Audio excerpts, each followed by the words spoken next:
Welcome to crypto Urdu guys. मैं हूं वलीद अहमद। आज की वीडियो में हम डिस्कस करेंगे एप्टोस का ब्लॉकचेन, बात करेंगे इस प्रोजेक्ट के फ्यूचर पोटेंशियल के ऊपर और बात करेंगे इस प्रोजेक्ट की यूनिक क्वालिटीज़ के ऊपर।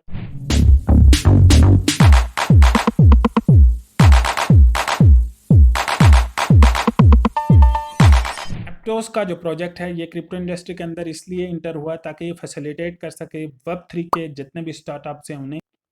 और एप्टोस का जो ब्लॉकचेन है इसका विजन आया है फेसबुक से, यानी कि 2020 के अंदर फेसबुक अपना क्रिप्टो करेंसी लॉन्च करना चाह रहा था मार्केट के अंदर, और उसके लिए उन्होंने जो है एक ब्लॉकचेन रेडी करवाया था। लेकिन रेगुलेशन की जो प्रॉब्लम थी उसकी वजह से फेसबुक अपना क्रिप्टो करेंसी मार्केट के अंदर लॉन्च नहीं कर पाया। और वहाँ जो लोग इस प्रोजेक्ट के ऊपर काम कर रहे थे फेसबुक के अंदर, उन्होंने फेसबुक को खैराबाद का और फिर वो क्रिप्टो इंडस्ट्री के अंदर उसी विजन को लेकर आ गए। यूं शुरुआत हुई एप्टोस के ब्लॉकचेन की। ब्लॉकचेन है बेसिकली ये लेयर 1 का ब्लॉकचेन है और ये 3 कंसेस मैकेनिज्म को मिलाकर बनाया गया है। कोई भी क्रिप्टो करेंसी के अंदर कोई भी ऐसा प्रोजेक्ट पहले नहीं था जो 3 कंसेस मैकेनिज्म को मिलाकर एक ब्लॉकचेन की सूरत में कोई प्रोजेक्ट रन कर रहा हो। इस लिहाज से अगर देखा जाए तो एप्टोस का प्रोजेक्ट बहुत यूनिक है और बहुत ही मुनफरद टेक्नोलॉजीज और बहुत ही मुनफरद जो है की फीचर्स लेकर क्रिप्टो इंडस्ट्री के अंदर इंटर हुआ है। एप्टोस का जो ब्लॉकचेन है ये 3 कंसेस मैकेनिज्म को मिलाकर काम करता है। Number 1 proof of stake, number 2 software transactional memory और number 3 Byzantine fault tolerance.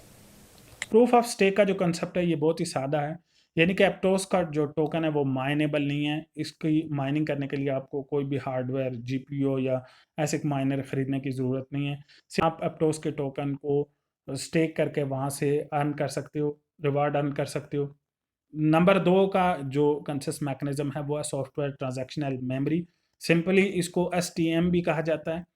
Software transactional memory का जो कंसेप्ट है ये बिल्कुल उसी तरह काम करता है जैसे सोलाना के ब्लॉकचेन के ऊपर जो प्रूफ ऑफ हिस्ट्री का मैकेनिज्म काम करता है, सेम वैसे ही एप्टोस के ब्लॉकचेन के ऊपर एसटीएम यानी कि सॉफ्टवेयर ट्रांजैक्शनल मेमोरी का जो कंसेप्ट है वो काम करता है। जितनी यानी कि एप्टोस के ब्लॉकचेन के ऊपर होने वाली तमाम ट्रांजैक्शन का कैप्चराइज्ड पिक्चर और उनकी तमाम हिस्ट्री ये अपने अंदर स्टोर कर लेता है।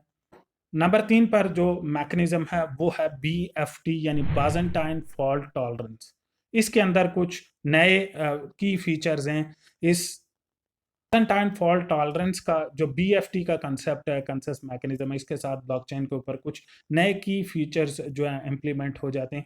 जैसे कि अदर ब्लॉकचेन के ऊपर अगर आपने कोई ट्रांजैक्शन की और किसी फॉल्ट की वजह से वो ट्रांजैक्शन आपकी फेल्ड हो गई तो वो रिवर्स आपके वॉलेट के अंदर आ जाती है। लेकिन अगर आप एप्टोस के ऊपर जो है एप्टोस के ब्लॉकचेन के ऊपर कोई ट्रांजैक्शन करते हैं और वो किसी वजह से फेल्ड हो जाती है तो ये जो BFT का कंसेस मैकेनिज्म है यानी बाजेंटाइन फॉल्ट टॉलरेंस का जो कंसेस मैकेनिज्म है ये अपने पैरेलल एग्जीक्यूशन इंजन की मदद से उसी बिल्ड हुई ट्रांजैक्शन को है वो री एग्जीक्यूट कर देगा और यूं जो है वो ट्रांजैक्शन अपनी डेस्टिनी यानी जो भी उसका एड्रेस है वहां तक पहुंच जाएगी। उसको मैनुअली जो है वो प्रोसेस करने की जरूरत नहीं है। ये की फीचर इस BFT के कंसेस मैकेनिज्म के साथ जुड़ा होता है। ये ऑटोमेटिकली उसको उसी ट्रांजैक्शन को रीप्रोसेस करके जो है वो वापस पुश करके ब्लॉकचेन के ऊपर भेज देगा और वो अपने एड्रेस तक पहुंच जाएगी।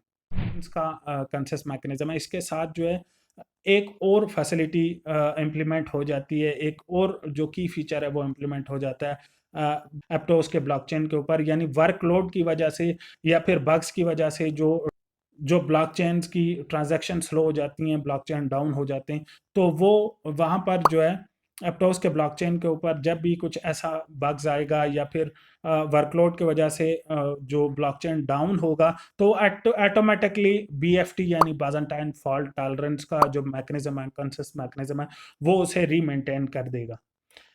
एप्टोस के ब्लॉकचेन के ऊपर 1,50,000 ट्रांजैक्शन पर सेकंड होती हैं। एप्टोस के ब्लॉकचेन के ऊपर जो प्रोग्रामिंग लैंग्वेज यूज़ की गई है वो है मूव की प्रोग्रामिंग लैंग्वेज। और मूव की प्रोग्रामिंग लैंग्वेज जिस ब्लॉकचेन पे यूज़ की जाती है वहाँ पर यह होता है कि ऑटोमेटिकली एक एक्स्ट्रा लेयर ऑफ सिक्योरिटी जो है वो इम्प्लीमेंट हो जाती है उस ब्लॉकचेन के ऊपर जाए। तो प्रूफ ऑफ स्टेक का कंसेस मैकेनिज्म, सॉफ्टवेयर ट्रांजैक्शनल मेमोरी का कंसेस मैकेनिज्म और बाजेंटाइन फॉल्ट टॉलरेंस का मैकेनिज्म मिलकर इस ब्लॉकचेन को बहुत ही मुनफरिद बना देते हैं।